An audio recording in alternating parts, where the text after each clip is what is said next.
Bonjour à tous et bienvenue dans cette nouvelle vidéo. Nous sommes aujourd'hui jeudi 7 avril 2020 et je suis très contente de vous retrouver. Au programme de la journée, on va commencer par faire une dictée, de la grammaire, des calculs, du lexique, des problèmes mathématiques, de la lecture-compréhension et des calculs mentaux.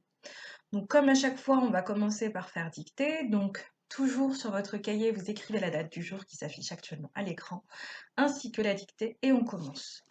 On n'oublie pas les enfants toujours les majuscules, que la phrase ait du sens, qu'elle ait de la ponctuation, on n'oublie pas tout ça.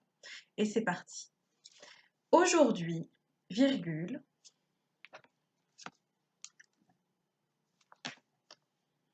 aujourd'hui, virgule,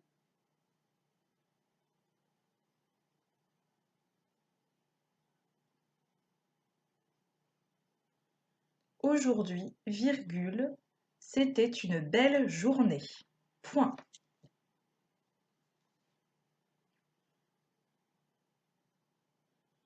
Aujourd'hui, virgule, c'était une belle journée. Point.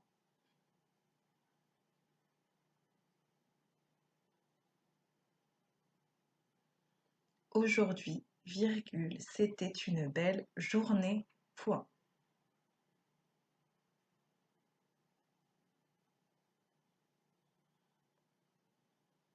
Aujourd'hui, virgule, c'était une belle journée. Point.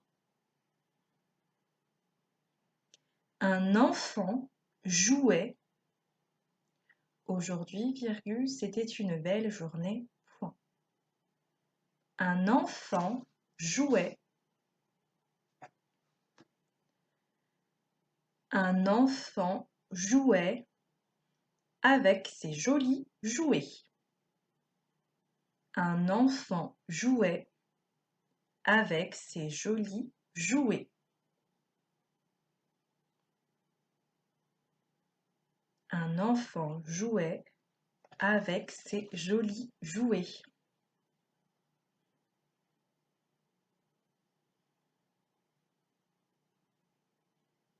Un enfant jouait avec ses jolis jouets comme son ourson. Point. Un enfant jouait avec ses jolis jouets comme son ourson. Point.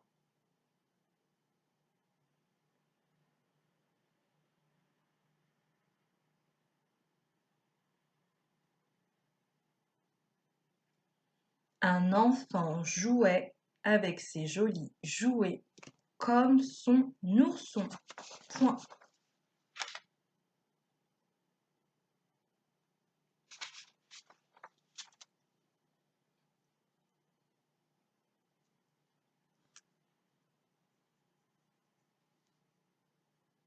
Un enfant jouait avec ses jolis jouets comme son ourson. Point. C'était un bel ourson rouge. Point d'exclamation. C'était un bel ourson rouge. Point d'exclamation.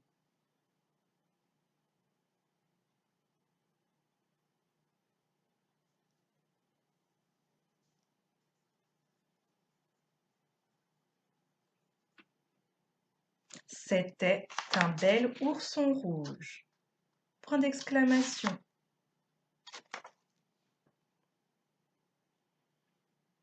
C'était un bel ourson rouge. Point d'exclamation. À la ligne. Tout tiré.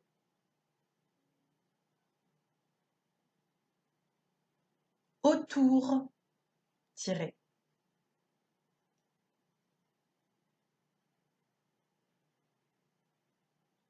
Beaucoup.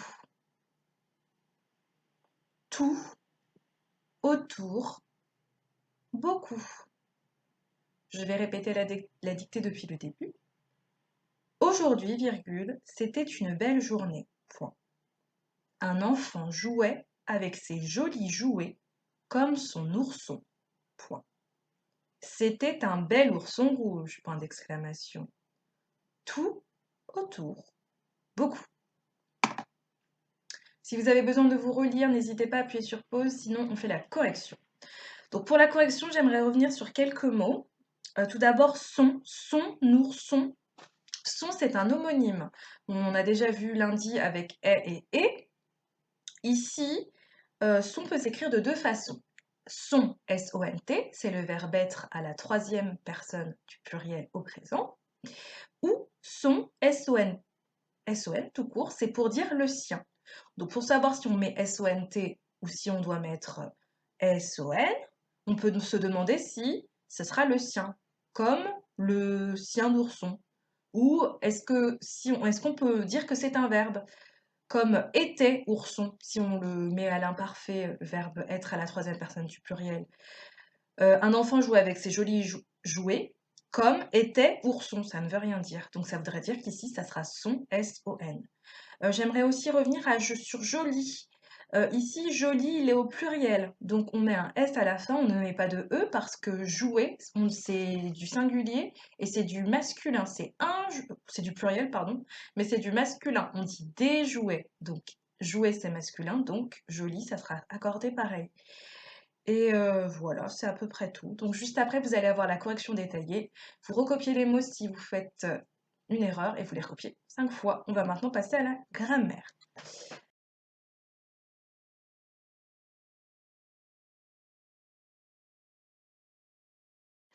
Aujourd'hui, en grammaire, on va reprendre ce qu'on a fait mardi sur les adjectifs qualificatifs. Donc déjà, petit rappel, un adjectif qualificatif, ça donne des renseignements sur le nom.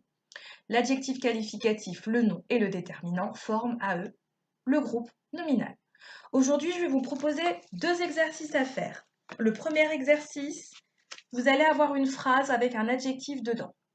Vous allez devoir réécrire la phrase en m'enlevant l'adjectif. Donc le but ici de cet objectif, c'est de pouvoir repérer où se situe l'adjectif. Par exemple, si je vous dis « j'ai cueilli une jolie fleur », l'adjectif que je vais retirer ici, c'est « joli ».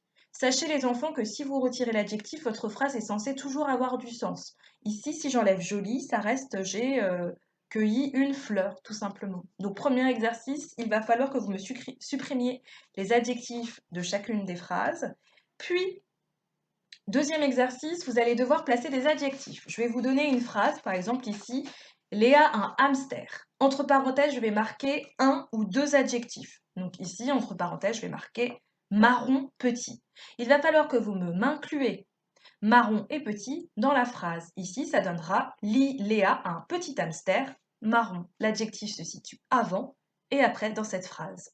Donc ça sera à vous de faire une phrase qui a du sens. Il va juste falloir ajouter les adjectifs dans la phrase. Donc voilà les 2 exercices que je vous propose et je vous mets tout de suite avec les exercices. N'oubliez pas d'appuyer sur pause, sinon vous allez avoir directement la correction.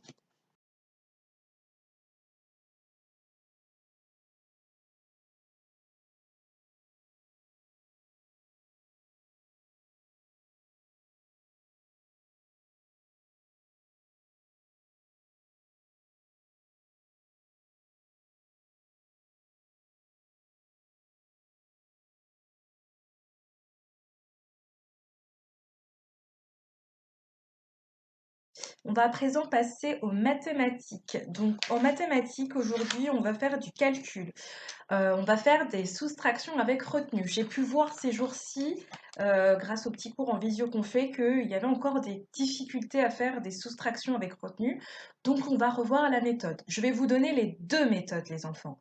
La première méthode qui consiste à casser la dizaine et la deuxième qui consiste à ajouter une unité et de prendre une dizaine aussi. C'est compliqué, mais c'est pas si compliqué que ça. Je vais vous montrer les deux méthodes. Vous allez les voir sur un autre format et ensuite vous allez avoir des calculs à faire. Le but du jeu, c'est de pouvoir être capable de faire des calculs, qu'importe la méthode, parce que parfois on ne peut pas prendre de dizaines. Donc il vous faut utiliser la deuxième méthode que je vous apprends, que je vous ai déjà appris, mais que je vais vous réapprendre. Donc voilà. Donc vous allez avoir une petite leçon avec sur un autre support et ensuite vous allez avoir les exercices. Et on se retrouve après pour faire du lexique.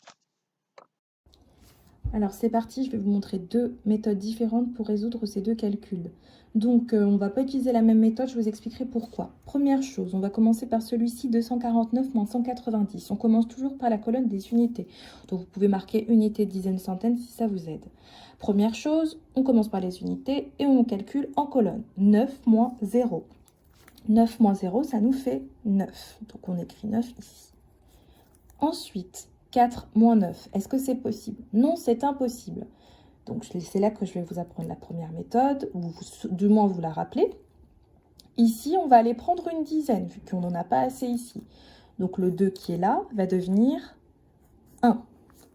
Et devant le 4, pardon, on va mettre un 1, ce qui nous fait ici 14. Ensuite, on calcule 14 moins 9. 14 moins 9, ça fait 5. Donc, on va mettre le 5 ici. Et enfin, 1 moins 1, ça fait 0. Donc ici, 149 moins 190, ça nous fait 59. Deuxième calcul, donc deuxième méthode, 500 moins 136. Ici, on calcule toujours on commence toujours par les unités. 0 moins 6, est-ce que c'est possible? Non. Donc, on va venir prendre dans la colonne des dizaines. Ah, on a 0 dizaines, donc c'est impossible à calculer. Eh bien, si, c'est possible. Ici, c'est la deuxième méthode que je vais vous apprendre. Donc, étant donné qu'on ne peut pas prendre de dizaines ici, on va ajouter au 3, en dessous de la dizaine, 1. 3 plus 1. 3 plus 1, les enfants, on est d'accord que ça fait 4. Et vu qu'on a rajouté une unité ici, 3 plus 1, ça fait 4, et bien là, on peut prendre notre dizaine. On a le droit, c'est comme un laissez-passer. Et là, on peut faire notre calcul. 10 moins 6, 10 moins 6, ça nous fait 4. Et on écrit le 4 ici. Ensuite, on passe aux dizaines. 0 moins 3 plus 1, donc 0 moins 4. 0 moins 4, c'est pas possible. Et là, deux méthodes s'offrent à nous, les enfants. Première méthode, ici, on peut casser la dizaine. Ici, et ça deviendra 4, et on met une dizaine ici. Deuxième méthode, on rajoute ici un 1. C'est exactement la même chose. Donc, vu que je vous apprends à toujours ajouter une unité dans cette méthode-là, on va rester de la même manière. Donc, ici, je vais rajouter plus 1. Et ici, je vais rajouter ma dizaine. C'est pas barré, hein, ici. C'est juste un petit trait. Donc ici, on a 10 moins 4. 10 moins 4, ça nous fait 6. Et enfin, le calcul. 5 moins 1 plus 2, ça fait 2. Donc 5 moins 2, ça fait 3. Je vais vous prouver que la technique reste la même si on casse le 5 ici. Donc ici, vous vous souviendrez, les enfants, que ça fait 364.